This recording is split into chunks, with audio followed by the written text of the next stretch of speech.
আপনারা মেয়ে হিসাবে খুব অসাধারণ হবেন।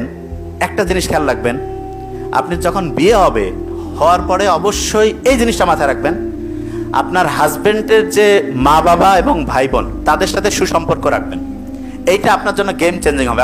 আমি আপনাকে বললাম, আপনার প্রথমে মনে হইতে পারে এটা লস, এটা ইনভেস্টমেন্ট, সত্যি কথা, এবং এটা আপনার জন্য লাইফ চেঞ্জিং হবে। যে জায়গায় আমি বলছি এটা অবশ্যই করবেন, পরিবারগুলো অসাধারণ হবে। যে জায়গায় বলছিলাম মেয়েরা কেন পাওয়ারফুল, আপনি কি জানেন আপনার যে সন্তানের বৈশিষ্ট্য এর 90% মেয়েদের কাছ থেকে আসে।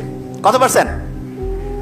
ছেলেরা কিন্তু অনেকে জানে না, এখন 90% মেয়েদের আসে। তার মানে সন্তানটা ভালো হইলেও বৈশিষ্ট্যটা প্রধানত কার কাছ থেকে আসছে?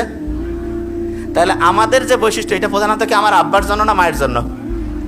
এই জন্য রত্নগর্ভা মা, হ্যাঁ, আব্বার অত কিন্তু রত্নগর্ভা মানে যদি হবেই না, মানে আমি জাস্ট বোঝার জন্য বলছি, ওরকম নাই, ঠিক না? রত্নগর্ভা মা আছে কেন? কারণ আসলে সাইন্টিফিক্যালি দেখা গিয়েছে মেয়ে একটা সন্তানের 90% হচ্ছে মা। এবং নেপোলিয়নের ওই কথা জানেন তো আপনারা, যে শিক্ষিত মা দাও শিক্ষিত জাতি দিব, কয় নাই কিন্তু শিক্ষিত আব্বা দাও শিক্ষিত জাতি দিব। তার মানে মায়ের গুরুত্ব অন্যরকম।